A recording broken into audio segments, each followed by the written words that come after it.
Chris, was there something else you wanted to say about convincing churches that team ministry is the way forward? That was a subtle way of telling the people who've just tuned in what we're discussing. No, I don't think so. As I say, I think the main thing is to get yourselves involved in the discussions and give it a go, try it, suck it and see kind of thing. Yes, thanks. Robert Millard. Yes. I don't know what you can do to convince people. I mean, all we can do is refer to our experience, and with my sort of financial side, we were really surprised. We called a meeting of the treasurers, and we were really surprised that the finances were worked out without any real problems. People were told what the costs would be in terms of calculated M&M and calculated expenses, and they were invited to make an offer, and of course the smaller churches couldn't afford that, and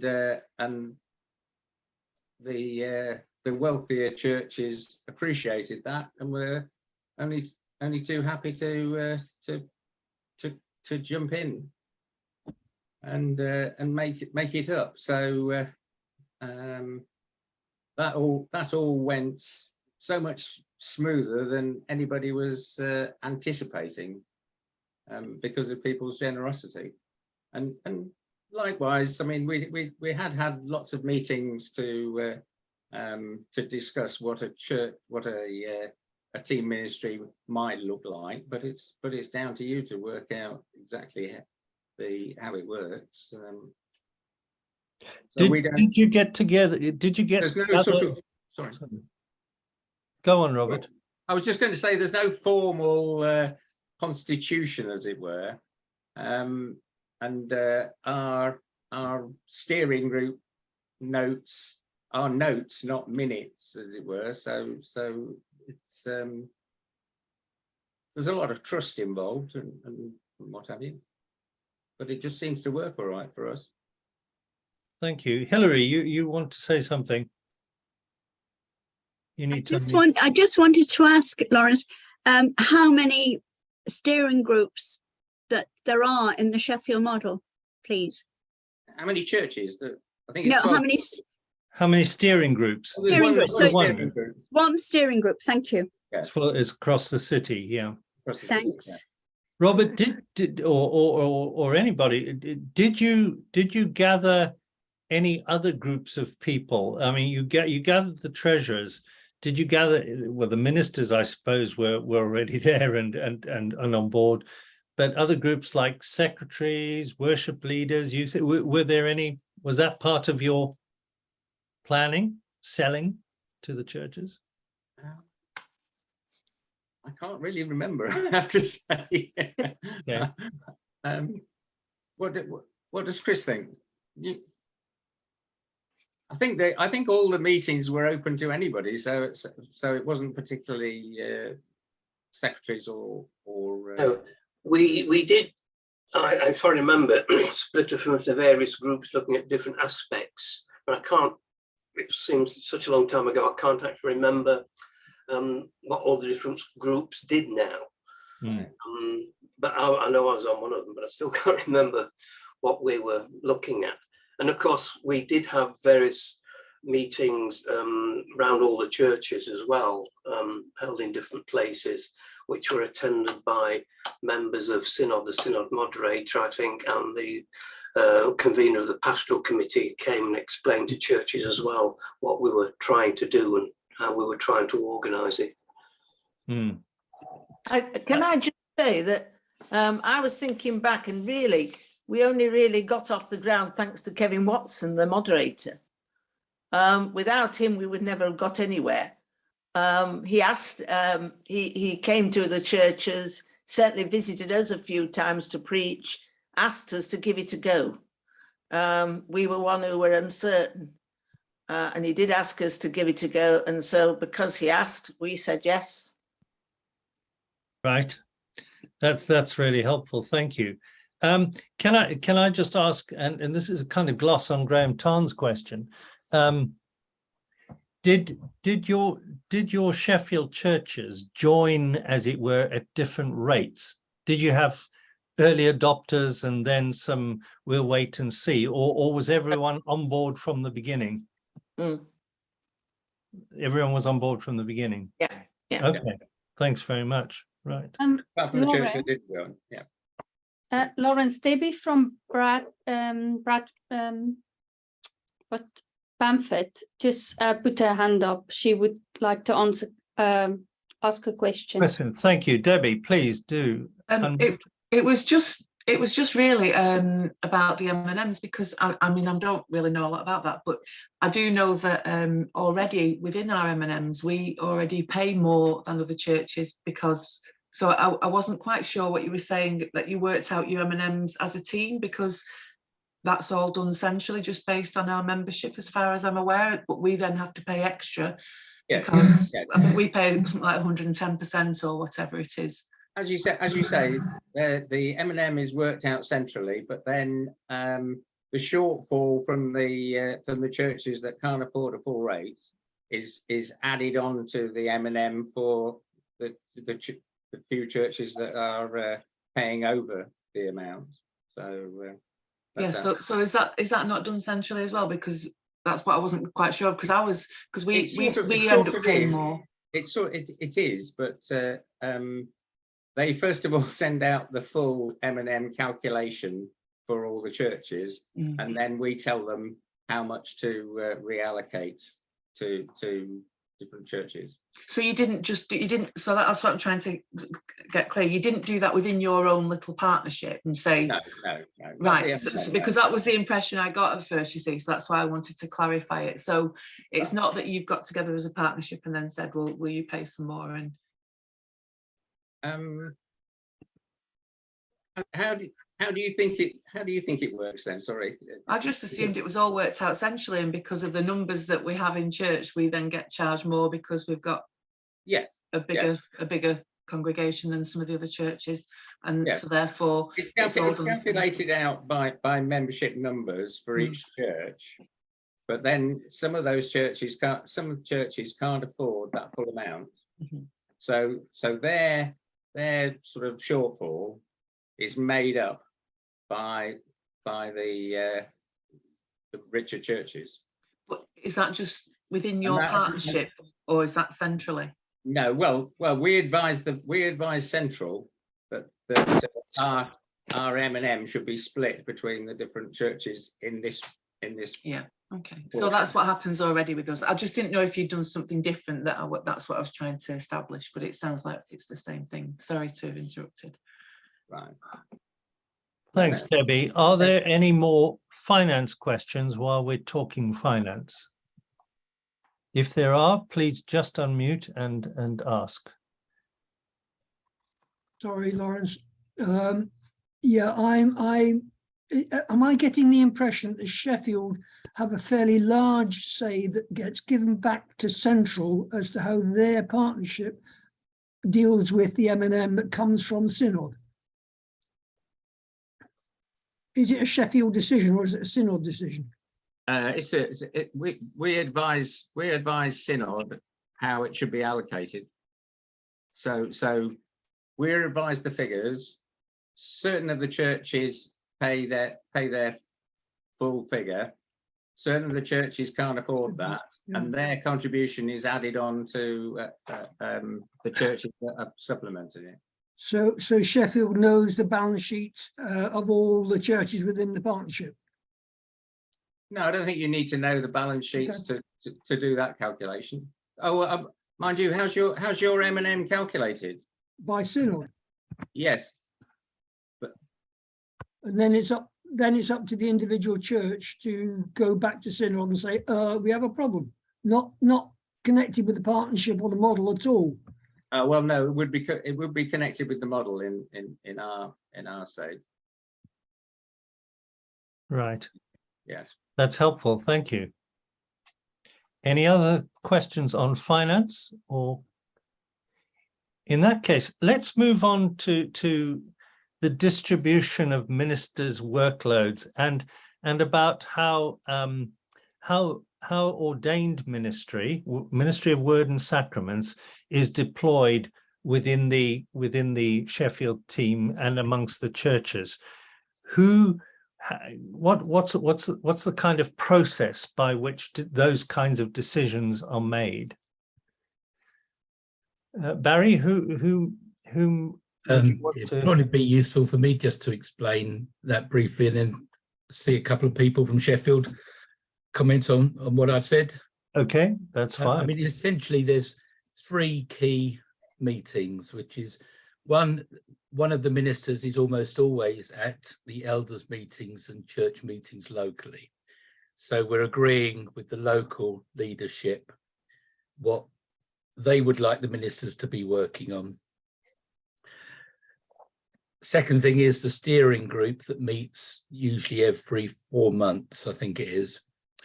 And that's where all the churches together, including the LEPs that we're not actually the ministers of at the moment, but they're part of Sheffield team. They have a say, and that talks more about where we're trying to go and the things we need to be working on to reach objectives across the city. And then there's the team meeting between the 3 ministers, which happen once a fortnight, where we agree what we're all going to be working on. And if you like, accountability within that is through those meetings, really, we feed back what the team is doing to all the churches at their eldership and church meetings. And probably Elaine and Sandy are both elders of their churches. They might have something useful to observe about that.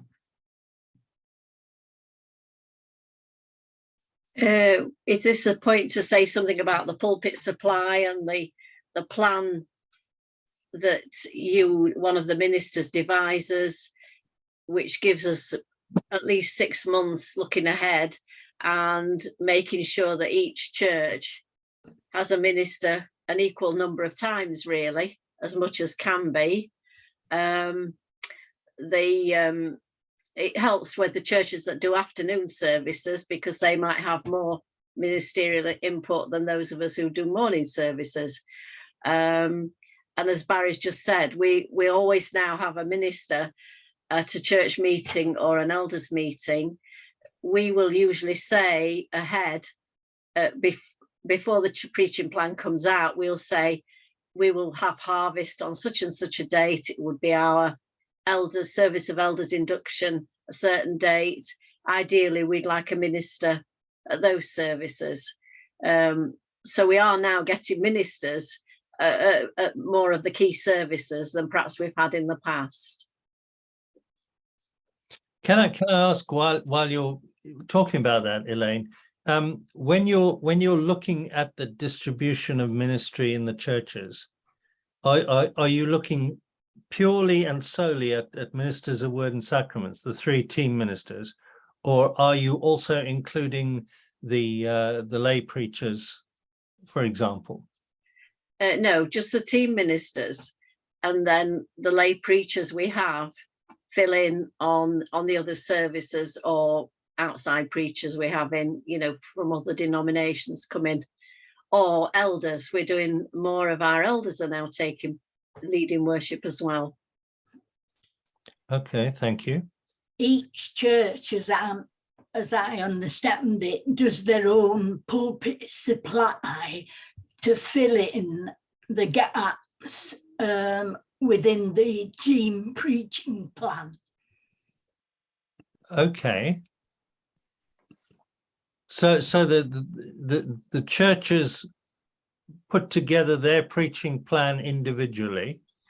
No, we work from the team plan, and where each church has got to get at, they will themselves find someone to fill it, either a lay preacher or an elder or whatever, whoever. Okay. But in terms of finding a minister, that would be done, they would find that, as it were, through the team, through the steering group. Through the team. Through the team, right. Yes. So the team of ministers would decide how their time is going to be divvied up, or does the steering group, is that a discussion with the steering group as part of the meeting agenda? Does that make sense as a question? Yeah. Steering group, if you like, make requests and give advice, but it is the team meeting of the 3 ministers that actually we there decide what we're going to be working on individually across the churches, and we try very much to make sure that every church gets a good whack of our time. Right. And how, sorry, I saw a hand. Neil, you'll need to unmute. What about baptisms, weddings and funeral arrangements then? It's when they come into the churches, they contact whichever of the 3 ministers they fancy contacting, and then we decide among ourselves which minister will do it. Thank you. Thanks. And Barry or anyone, do you ever get a situation where a particular church says, actually, what would be most useful to us is to have a minister to work with us closely for, say, 3 months to establish a messy church or a warm space or something? And if so, how do you then decide the distribution of yourselves as ministers?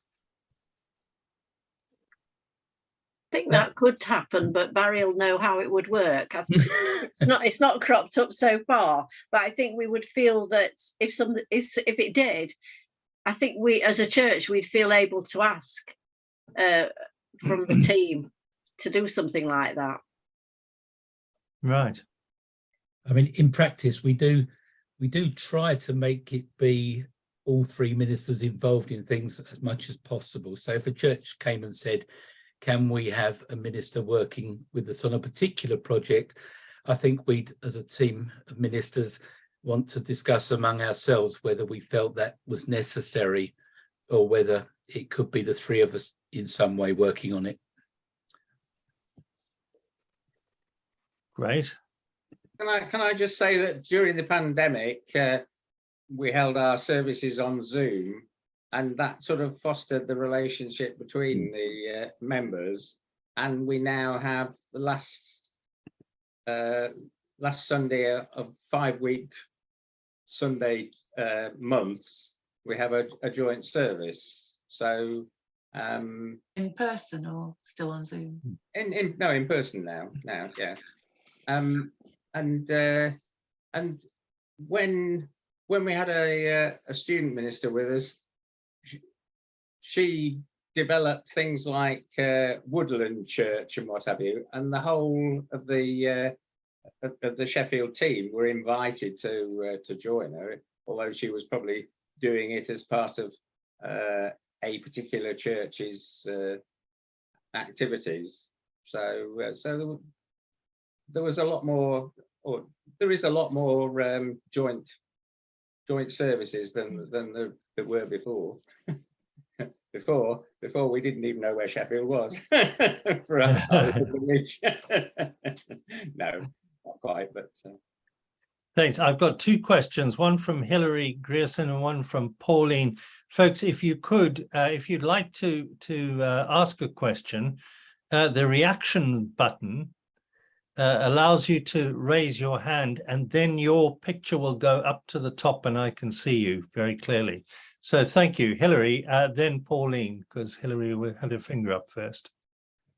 Can I just ask the to Barry, really. Have you had any churches that have either had to close for whatever reason? And how was that handled by the ministerial team? Or have you had churches wishing to form a union, having to close but forming a union with another church? How that is handled, please. It hasn't happened in the team as yet. Although, to be honest, there's a few churches that are struggling and thinking through what their future is.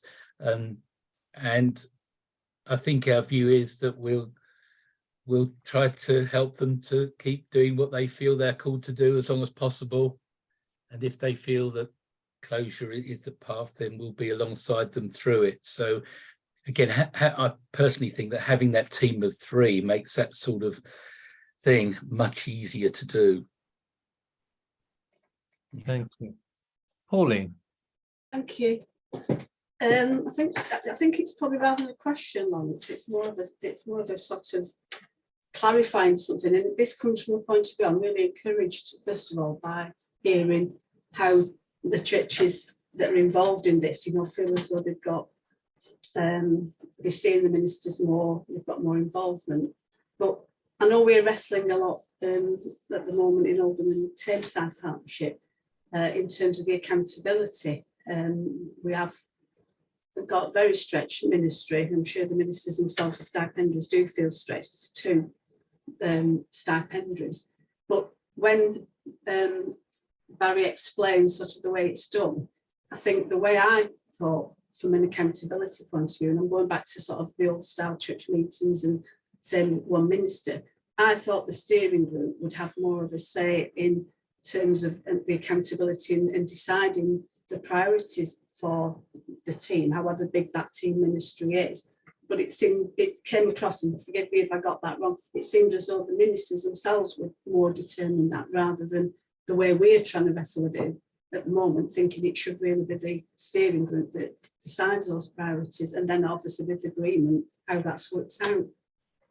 So yeah, it's because as I think Robert was saying, we don't have a constitution for the team ministry, and so the steering committee isn't, if you like, a formal council.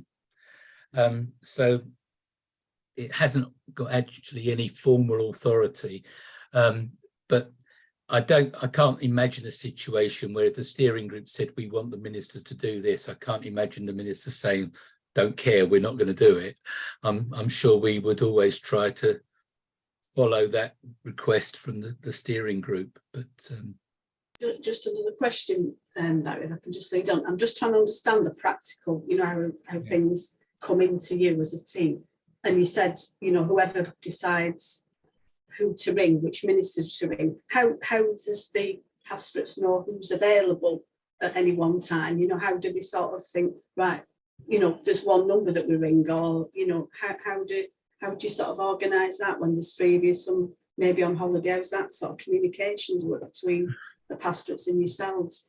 I mean, we try to, communication is absolutely vital in this model.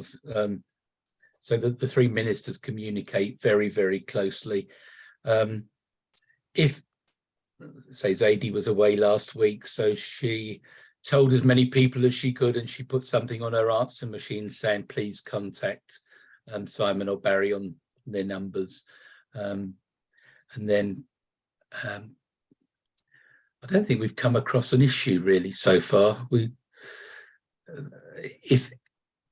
Basically, if anyone from any of the churches contacts any of the 3 ministers, we automatically contact each other on WhatsApp or whatever, saying, going to do this, so is that okay? And the other 2 just text back and say yes or no, as the case may be. That would be my, the advantage of it really is that if I had an inquiry for something, I would email all 3 team ministers.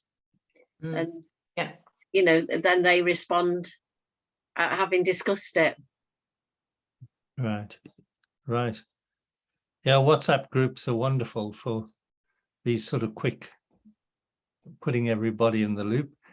Debbie, and then Jed. Debbie? Just a question really to the to the partnership, the whole partnership, but obviously as well to Barry. What should Synod be looking? What should the URC really be looking at as a ratio of ministers to churches within the partnerships? Because you know, you obviously have got 3. I know you said you sort of like you've got the 10 churches, and that's with 3 ministers. And I explained in our little group we've got 12 churches with 2 ministers. We were told in it originally when we were asked to become a partnership, we were told we would have 3 ministers, but that seems to have gone by the wayside, and I think it's really difficult for the ministers. But so for example, I mean, I don't know how much time each church is obviously getting. I assume double what we are.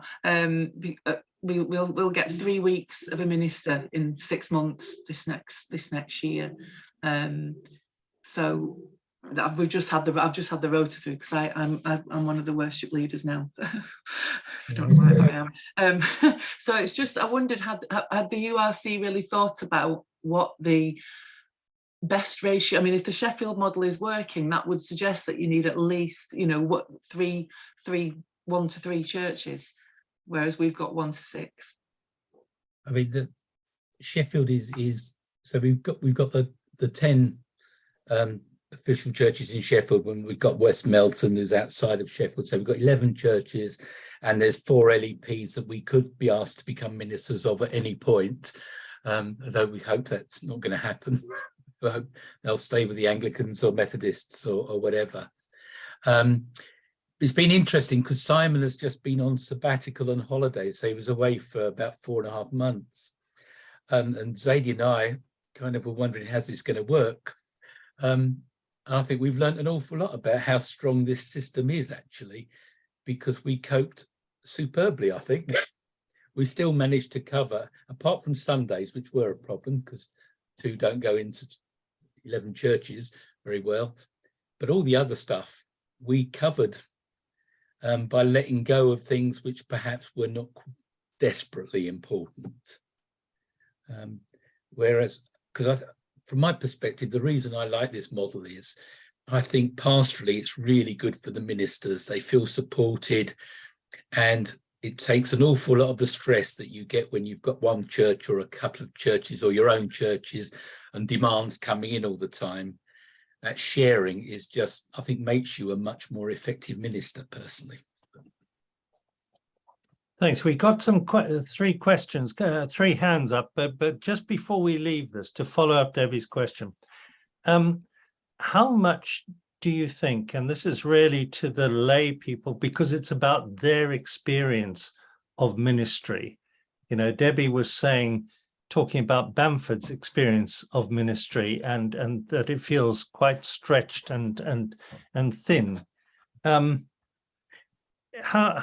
much do you think could be of the slack could be taken up by, for example, having a minister preaching in one church in Sheffield, but that was beamed via the internet to other churches as well? Would that feel that you were getting ministry time? Yeah, we're working on that. Yeah.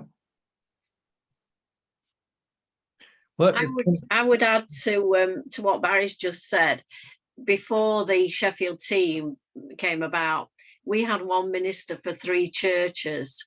I would say now we feel we have more ministry, even though in numbers wise it's slightly less than 1 minister. You know, it's more than 3 churches, but it feels as if we've got more ministry now. And what's the key to that, Elaine, do you think?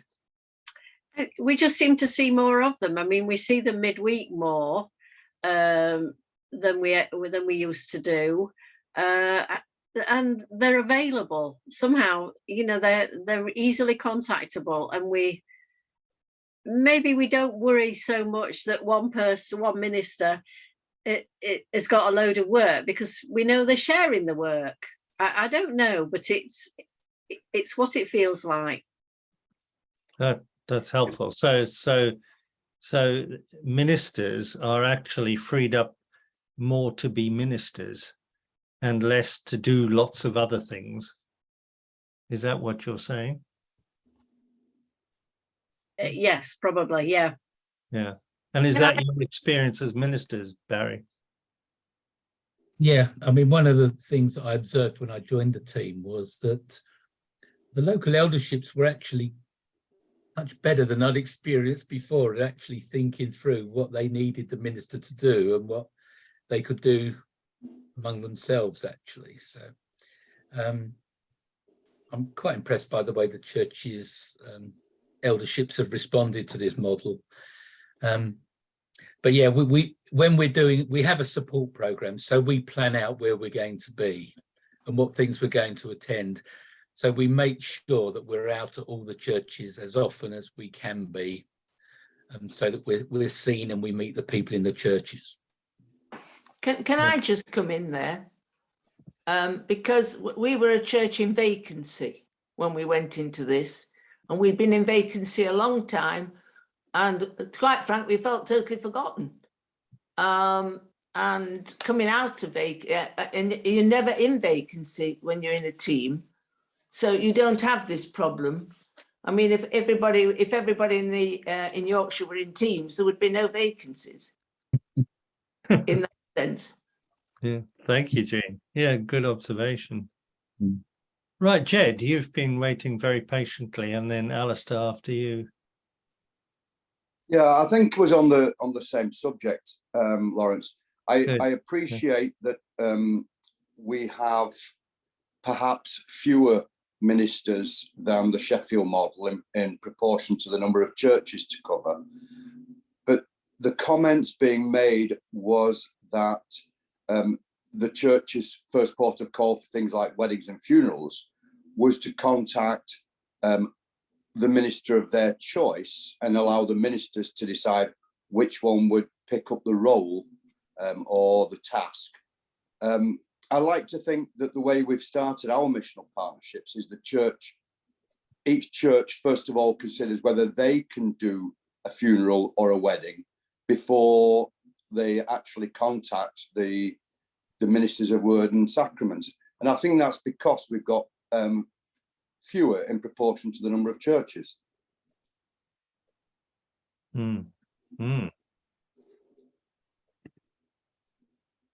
Anyone want to come back from on that from Sheffield? Thanks. That's really helpful, Jed. Alistair?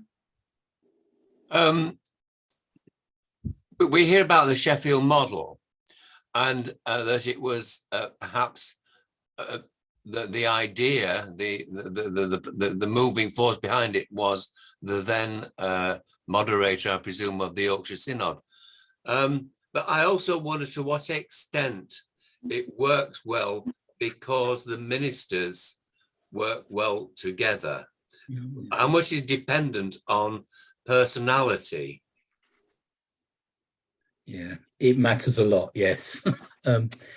I mean, the three of us are all very different characters, and theologically we cover the full spectrum, so to speak. But if you like, we work to that really, so that, for example, same-sex marriage, there are two of the three ministers are happy to preside at that, and one isn't. So we deal with that appropriately, and it's that kind of thing, really. We respect each other's differences, and yeah, if you had someone who wasn't prepared to be a team player, it would be pretty disastrous, really. But then presumably they wouldn't consider a call to a team, and the team wouldn't call them. So yeah. Could I just follow that up? How many years has it been working now? 2013, I think, or 14 it started. Right, so eight years. Yeah. Right, thank you. What is useful to say when we're talking about how it got going, I think one of the current ministers, Simon, actually played quite a significant role in producing a working document on how the team might work. Right. So there was a discussion document to aid the process. Ah, thank you.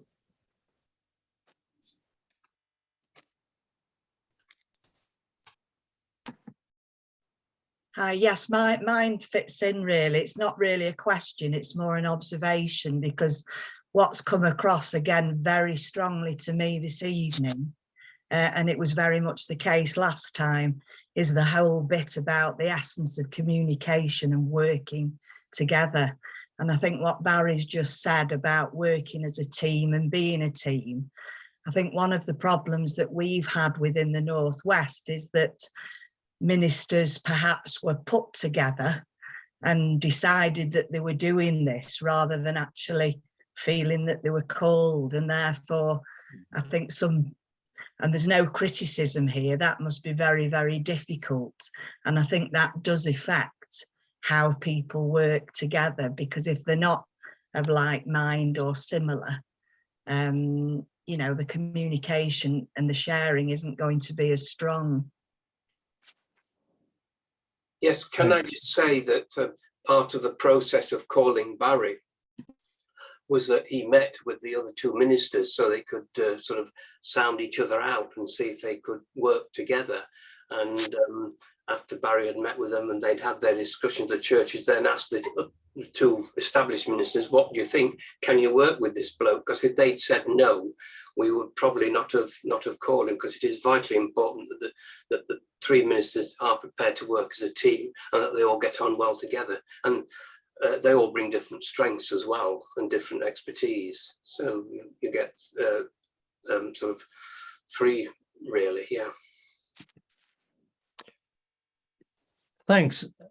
Folks, I wonder if we could just pay attention to the second half of this whole issue of the distribution of workload and the deployment of ministry. And that is, those are the questions that surround how, to what extent you've actively looked to develop ministry amongst lay people. So for those of you who are here from Sheffield, for example, have you found yourself becoming more or freshly involved? And how much of the success of this experience that we've heard, particularly from Elaine, that even though the proportion of ministers per congregation went down, the experience was we felt we got more ministry. How much of that is dependent on kind of mobilization of lay ministry?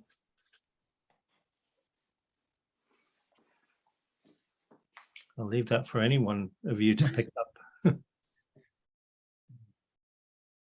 I think Elaine was talking purely about the team ministry. We all felt we got more. Yeah. We got more than nothing, of course, but we do have lay preachers, but lay preachers are not part of the team. And I don't know if that's involved really in team discussion. But if it's not involved directly, you know, in the meeting of your steering group, does it come into play, Jean, when the churches are putting together their own preaching plans? So, you know, they've discovered. Yeah. Yeah. Well, I mean, as an elder, I take some services. Sometimes we've kept services that we want to keep for ourselves, occasionally, but yeah, it's still the system. I'm afraid, you know, we've only got so much team time, and the rest we do have to fill the pulpit. We are very, very fortunate because we have a member of our congregation who knows everybody in Sheffield that's likely to preach, and so we have a wonderful selection of ministers, but it's still people have to be rung up and it still has to be organised. Right, thank you. We've had more people, more elders taking services recently, and I think they've felt encouraged by the ministers. One of the services started off as a songs of praise, and that's had such a good response from the congregation that they're now planning the third such service. But I think we get the encouragement from the ministers to give people the confidence to do it, really, when they've not taken worship before, led worship. I think I could add there that I gather before COVID, before I joined the team anyway, the existing team, which included Jamie Kissack at that point, were actually developing ideas for how training of various kinds could be offered to local elderships. And then COVID came along and it all went on hold. And we were discussing it at the team meeting today that we need to revisit that and see what we can offer in terms of practical training.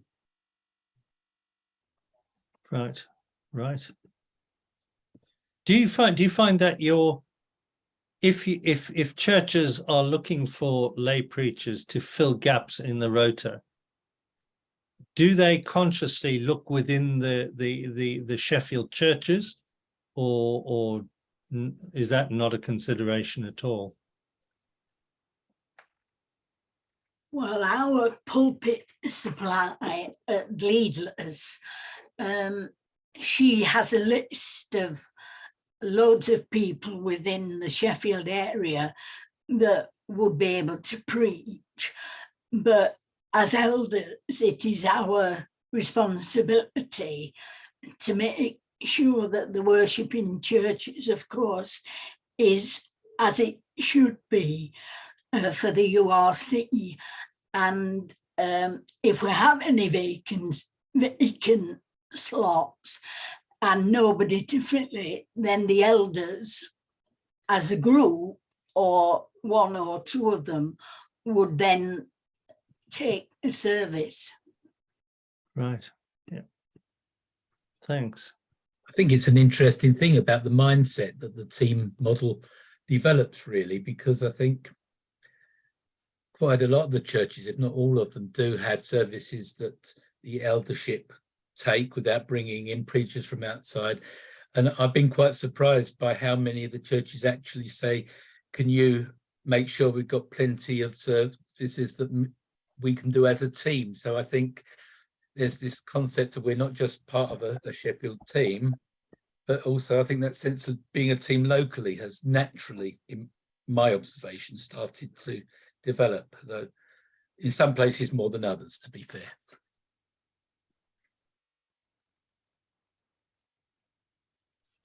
Elizabeth. Yes, I sense that this kind of conversation is rounding out a little. We've heard a lot about how ministry is shared and how people, the development of the team. It's just lovely to hear. And I note that the Sheffield model is a few years older than the Missional Partnership Model in Northwestern, and it will take a while for that kind of development and creativity to come. But I've looked at the questions in the chat and note that 4 or 5 of them are about what do the churches do together. So not thinking of what the ministers do and how they're shared. What kind of joint activities go on between the churches? What do they do together? How would churches plan what activities they do? We've got, what else do you share besides ministry? How do churches decide the mission priorities of the team? We've got, what do the churches do together as a partnership? So I think Northwest is pretty curious about how the churches share with each other. Could I just say that we are quite far apart. You might think we're in Sheffield, so we're all near together. We're not, we're immensely spread out. Yeah. We've got the joint services, but it is, and central URC is very much a place where things do happen because they're in the middle of the city. But apart from that, it is difficult when you are nowhere near each other. Right. We were wondering about, say, joint treasurers meetings, joint secretaries meetings, whether there are elders away days, say, from the whole partnership, whether there's any mission projects that maybe a pair or 3 churches would be involved in. We've got partnerships also where the churches are very widely spread. So yeah. Anything you can share with us about what you've been doing that works would be lovely. We get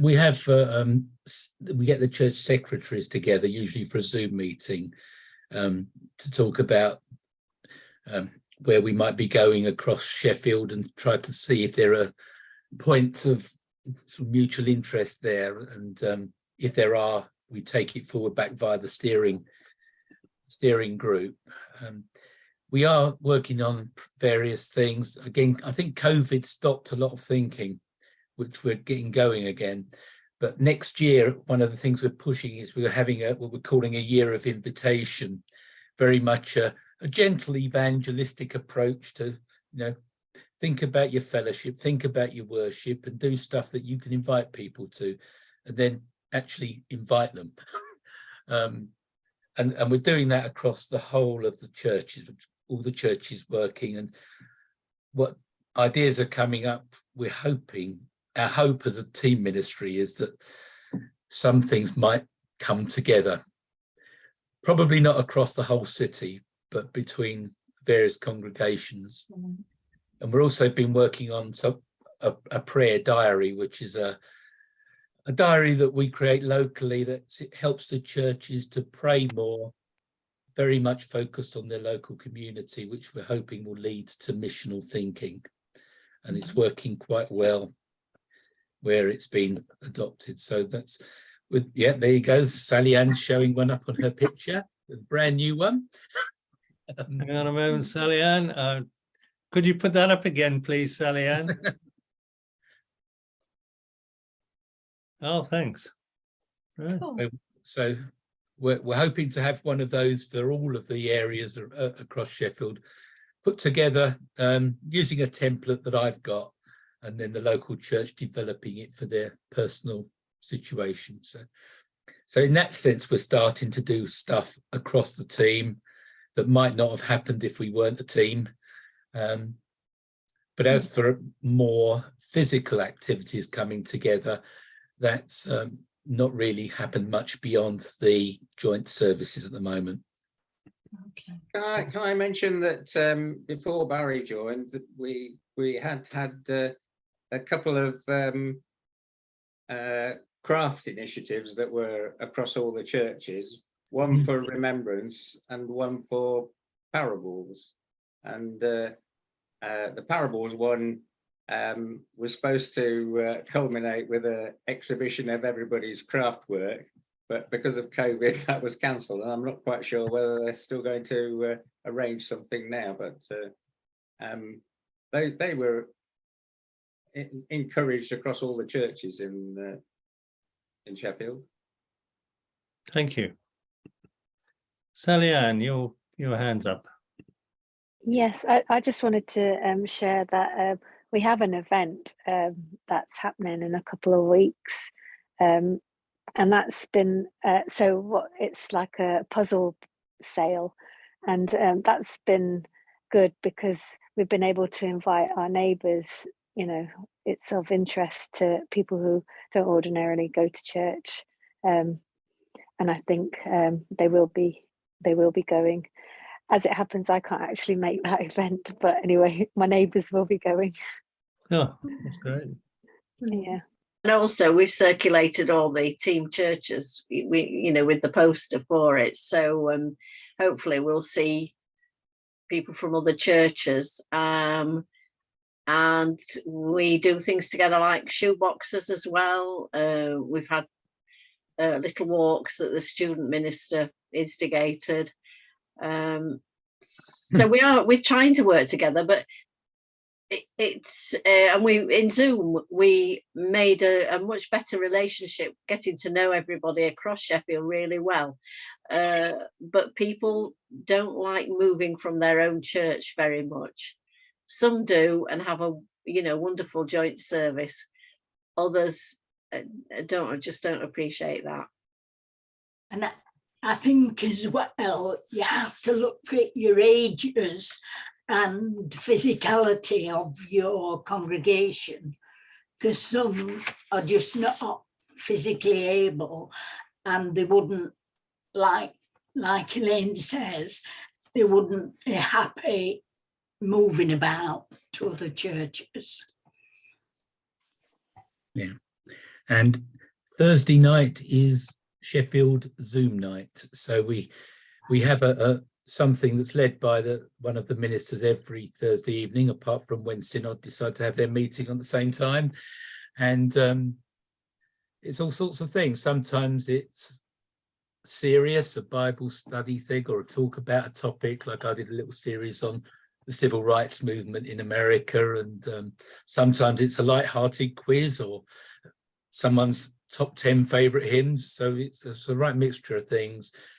And we're hoping that will become a bigger thing with more people attending from across the churches. But we do get a fair number of the churches have someone there. My mum really enjoys that service. Yes, yeah, she finds that really, really encouraging and interesting.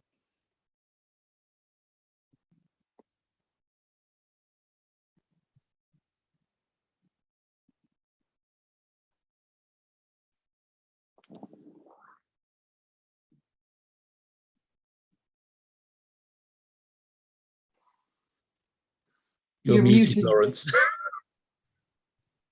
Lawrence, you're muted. So I am. Thank you. Yeah, my favorite Easter card was the Beastie one, where it was like all the characters out of the Last Supper, but they were on screens and they were on Zoom, and Jesus is just doing the epiclesis, and they're all going, "Jesus, you're on mute."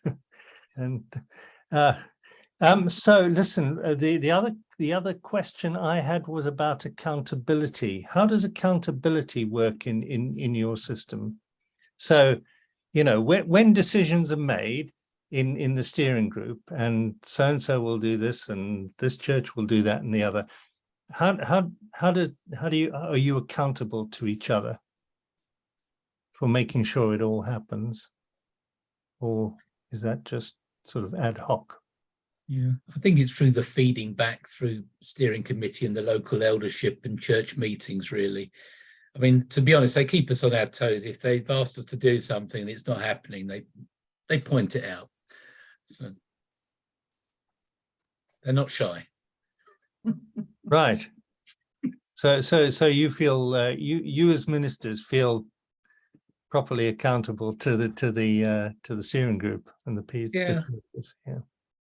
Yeah, I mean, it is difficult to have, if you like, a formal accountability, because the whole team is built around something informal rather than something with a fixed constitution. So accountability has to have a great deal of trust, really. But I think the churches do know what the ministry team are up to, because they see us all the time and they can ask, and we keep them informed. So. Yeah, do you keep a central diary, Barry, of what the ministers are doing that everyone has access to, or anything like that? No, I say we keep a program of where we're all going to be. Yeah, it's produced about the same time that we produce the preaching plan, but generally only the three ministers know that, in case we have to start switching it around, and we don't have to phone everyone up to tell them we're making adjustments. But yeah, no, there's nothing else is shared. Thanks. Debbie?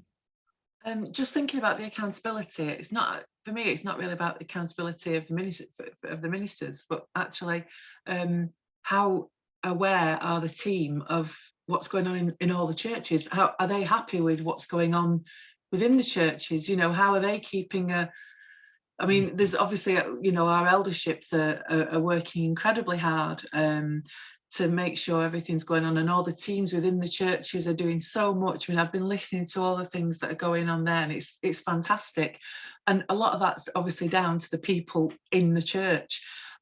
So who is actually ultimately accountable? You know, if someone comes along and says, well, actually this church isn't doing what it should be doing, who is actually accountable? Is it the minister team, or is it going to be our individual churches? Because, you know, it's, I suppose for us, you see, I know a lot of the churches there said they all gained, our particular church, I mean, it's fine, I don't have a problem with it at all, but I know a lot of people do struggle with it, because we went from a full-time minister to very little ministry. So that's been a really big switch for us. So on top of, whereas a lot of other people have probably gained, there's been sort of almost like a sense of loss in a way, but we've picked it all up, we've picked up the slack, we've done it, so, you know, we've got on and done it. But it's just that, you know, in the eyes of the URC, where does the accountability lie? Does that make sense? I don't think the URC does accountability very well, to be honest. That's all right then. If we can just carry on, we'll forget that, don't worry. I mean, I think as a team, we feel that the accountability is very much a two-way thing at the meetings we go to. And when we come out from elders meetings or church meetings, the first thing we do as ministers is actually drop a little note to the other two to say, this is what's come out of that meeting that you need to be aware of before the minutes come out in due course. But yeah, we're quite happy to challenge any churches that are not doing what they've said they're going to do, which doesn't happen very often. But yeah, some churches are more independently minded than others, as you'd expect in any team. So. It might be worthwhile just to ask Elizabeth to say something about how the accountability is to work in our system, because, you know, Barry, you were saying very clearly, your steering group is not, as it were, a legal entity, whereas we're in a different place with our missional partnerships. Elizabeth, is there something well, we're in a different place because the missional partnerships are formally groups, so they are a council. But in that way, the real accountability is with the steering groups themselves, because the Missional Partnership Enabling Agreement asks the steering group to put together a vision for that missional partnership in dialogue with everybody in that missional partnership, and to decide its own priorities. So the synod's role is to support the mission partnership enabling agreement. Sorry, let me start again. The synod's role is to support the missional partnership steering groups to do what they perceive as the mission and call of the joint churches within that steering group. Now, not every church has the same mission and the same call to mission, but there can be a sense of colleagueship and partnership in one church helping another, one group of people helping another group of people. It was wonderful to see in the Synod newsletter last Friday that there's been missional partnership away days where people have got to know each other in a way they haven't got to know each other before. And they were talking about how they could share resources and how they could do things together. I've had so many creative conversations with people about how disparate churches can work together. Maybe one church does something with another, and then that moves on and does something with another. Structurally, accountability, we have the enabling agreement. And that means that the steering groups, the partnerships, have the responsibility for ensuring that every single church within it has the support it needs to be able to carry out the mission that it feels called to do. The lovely thing we picked up from the Sheffield model, and the lovely thing that we've learned in our partnerships, is it can create very dynamic and creative groups of people. One of the long-term issues with Northwestern Synod, it has had vacancies, ministerial vacancies, for a long time. And we're working very hard to get those vacancies filled. At the same time as having vacancies for a while. Deployment itself in the United Reformed Church is going down. So every single synod is looking at fewer numbers of ministers per numbers of churches. But that's why the enabling agreement, after much consultation, put the accountability framework within missional partnerships. And those missional partnerships work together in area pastoral committees. Those area pastoral committee conveners come together in the Synod Pastoral Committee. So there's a lot of communication going on. And the revival of our committees has meant that there's groups of people with passion for particular topics that can help steering groups and that can help the churches within those steering groups. Sorry, I've been rambling a bit. I didn't expect that question, so I'm pulling everything out of my head, but I hope that made sense. And if it didn't, tell me, and now that my head's in that space, I'll try and make it make more sense. Thanks, Elizabeth. That's really helpful. Christopher. Good. Yes, I just wanted to move things in a different direction. One of the concerns I think that there's been in Northwestern Synod in our partnerships has been how effective is pastoral care when you don't have a sort of designated minister for a particular church, and some of the churches who are perhaps not as strongly equipped with effective ministers and pastoral visitors and things like this feel, or the members feel, that they're a little bit adrift and they aren't quite certain who they might contact or how they might contact for pastoral concerns, confidential matters and things of this sort. And I just wondered how your churches feed into the ministry team in that respect, and is it effective, or do people fall through gaps? Yeah, I can tell you how it's meant to work. I think it does work. It's so people can contact any of the 3 ministers if it's not an issue that needs to stay confidential with that one minister. Then the ministers immediately share that concern and decide which minister is going to provide the pastoral support. If we hear things through the grapevine, which again, I think people are very good at feeding back to all 3 of the ministers, again, we have a quick WhatsApp message or whatever and decide who's going to deal with it. But we also try to work to strengths, because Zadie is exceptionally gifted at pastoral work and she loves it. And so if she had her way, she'd do all of it. But Simon and I also do as much as we can as well. So it's kind of working to strengths, talking to each other. Perhaps the church reps can say whether they think it works or not. I mean, pastoral concerns come up at the elders meeting each time anyway, and church meetings. So we've always got a minister there who takes on board any concerns. And I would say we've had more pastoral visiting than we've ever had, really, in the last few years. Yeah. Can I just ask a question, just for my background? We've heard of 10 or 11 churches. What is the membership number for the Sheffield group of churches? I've never counted them up. Robert, do you know? You're muted, Robert.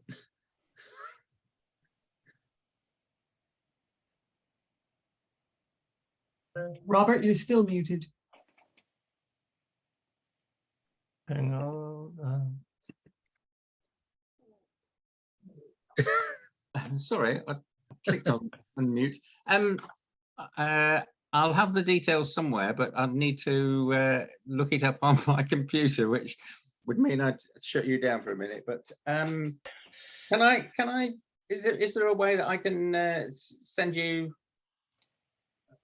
a detail of it? But because I was just thinking, in many ways, certain things do relate to the number of ministers per church. Yeah. And other things do relate to the number of members per minister. Yes. In that sense. And I think pastoral care is number of members per minister more than the number of churches per minister, shall we say? Yes. Well, I think it's just of interest. I'm not sort of wanting to or anything. It's a guess. Is it between 100 and 130? Something like that. Yes. Yes. Let me let's see if I can find some. Let me close this down for a second.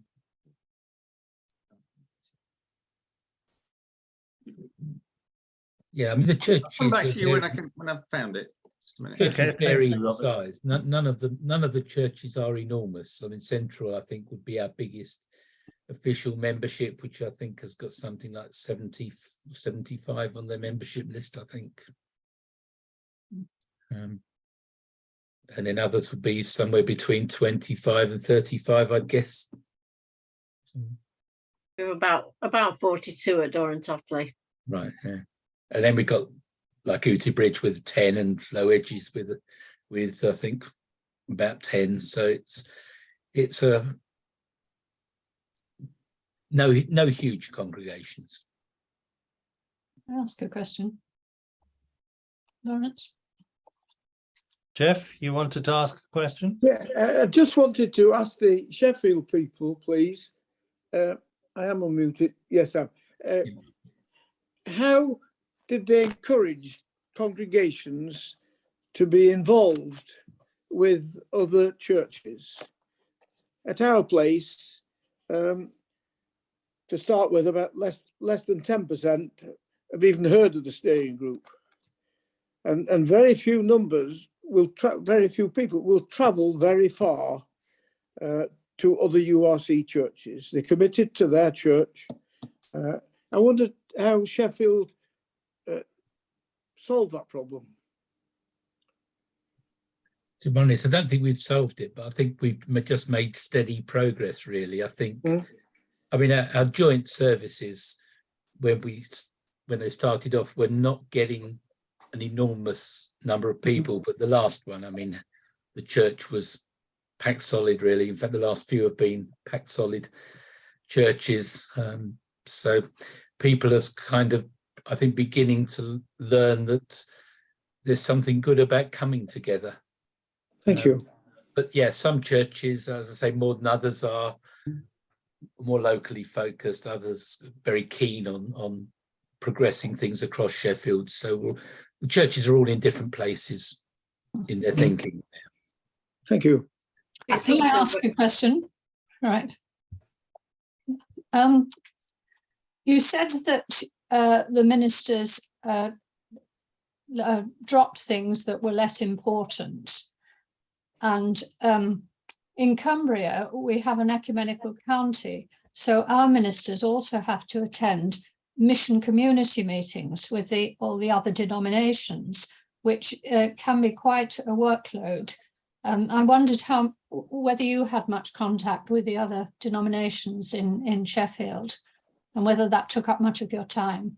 Yeah, we've got, I think it's 6 different churches together groups across the city. And again, when they have their ministers' meetings, none of them have a formal church council or whatever. It's all informal. But again, we plan one of the 3 to go to all of those meetings. So we're very much involved ecumenically. Good. And we're very keen to be ecumenical, really. We try to work with the other denominations as and where we can. Thank you. Yeah.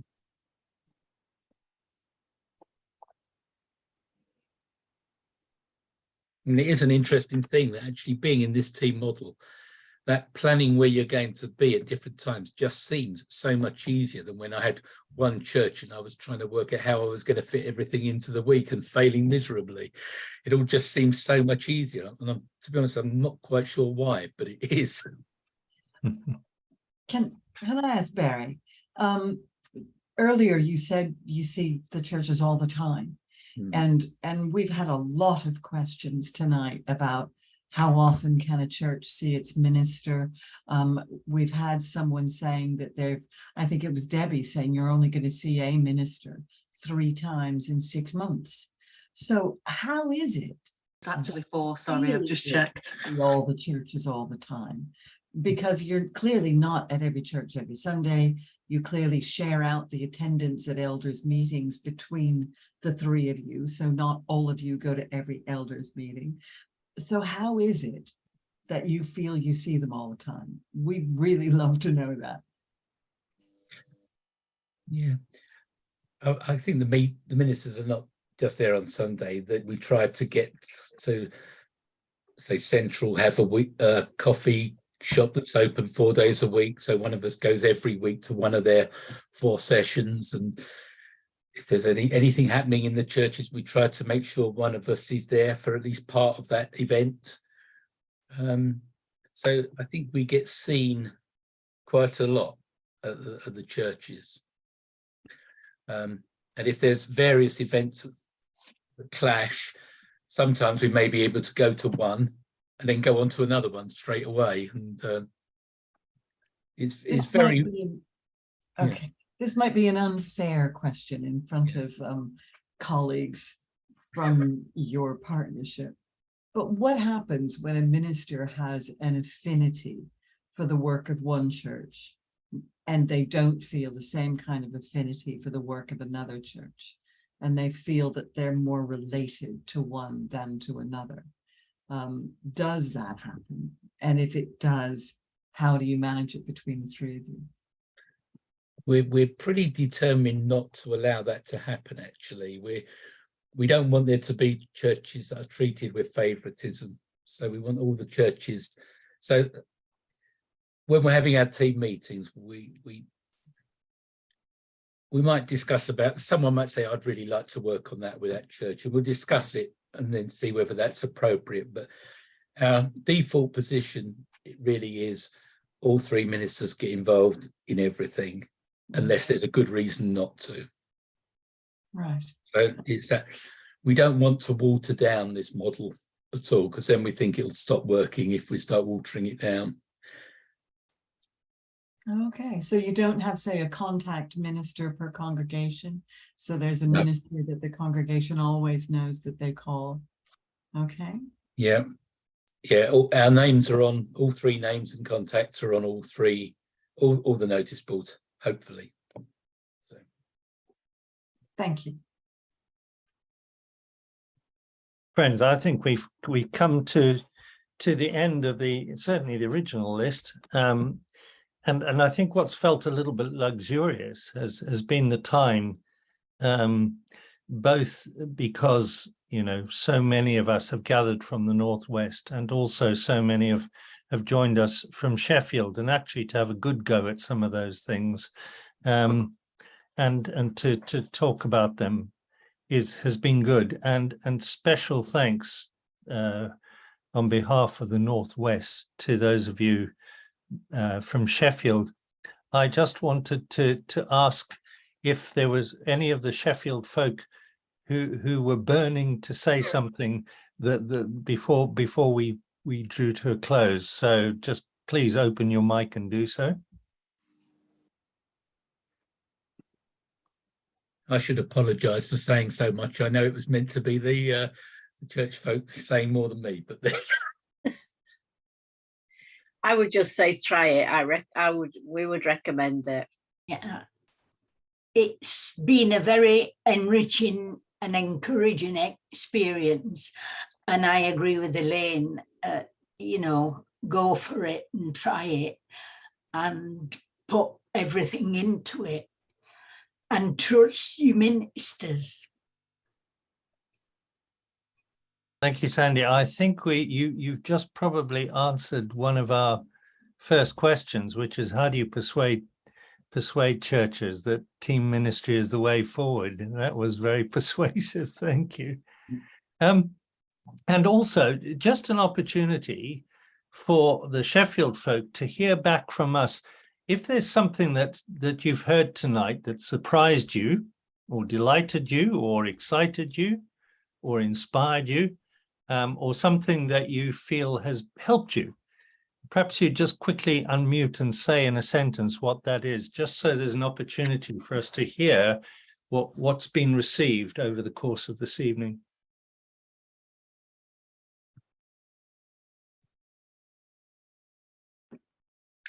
I think from my point of view, it makes me feel that we are heading in the right direction, because there's a lot of things that you've talked about that we are doing, and so that's really encouraging. So thank you, and thanks for all of your input. Thanks, Debbie. Yeah, I think for me it is the finance arrangement. I really like that model of the strong gaze helping the weak. I think that's all part of partnership, and it was very encouraging to hear that. Yeah, thank you. I think it's fair to say that when I was asked to look at Sheffield, I almost immediately said, no, thanks, I'm not a team minister. I'd always either had my own one church or had very much a leadership role across teams of churches. And but yeah, it didn't take me long to realise that actually it works well and it's really quite good to work in. And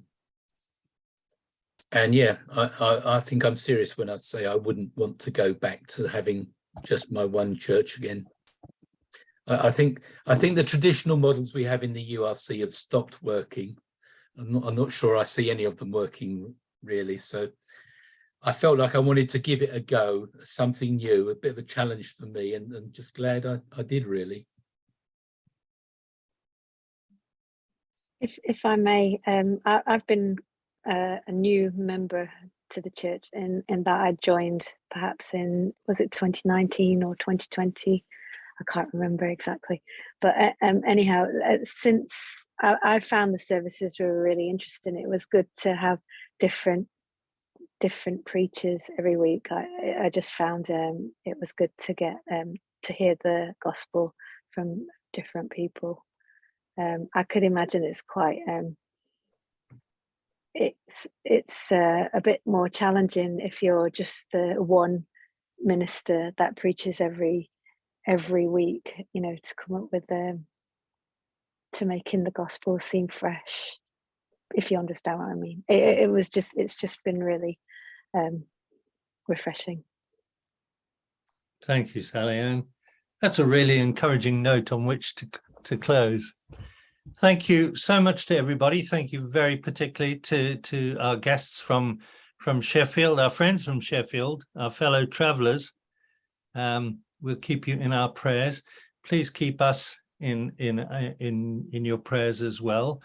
And particularly Saturday is our synod. You had yours last weekend, but ours is on Saturday. So if you could pray for us in the decisions and the discernment that we'll be involved in. And I'm going to ask Elizabeth to close in prayer, and then can we all unmute afterwards and say the grace to each other as a blessing. Thank you, Elizabeth. Lovely. I've picked a prayer from the URC prayer handbook that's for this active year. Oh God, we know we are free to live our best lives. You gave us freedom to be. We choose to be faithful, worthy servants for you. Help us live this life more than adequately. We may not always do what is right in your eyes. We're well aware we fall short of your glory. Still, you treat us with mercy. O Lord our God, so we will share Jesus' story. Jesus came to save sinners, even such as us, for we all like sheep have gone astray. But your endless patience is worthy to be praised, so we have faith and choose to trust you. And so we trust you, God, as we are learning new. We are learning present things about partnerships and the struggles and the joys. We trust you to be free to live our best lives in relationship with each other as we share your mission. Give us grace as we go tonight to trust you that you know what you have called us to be, to trust you that you are going to reveal to us in measured paces as we can manage how we are to be new in these new things you call us to be, carrying what you have made us and looking forward with joy to all the possibilities we can't even begin to name yet. Be with us now as we go back to the lives we had before we turned on this Zoom screen. Be with us as we chat with our families and friends about what we've talked about.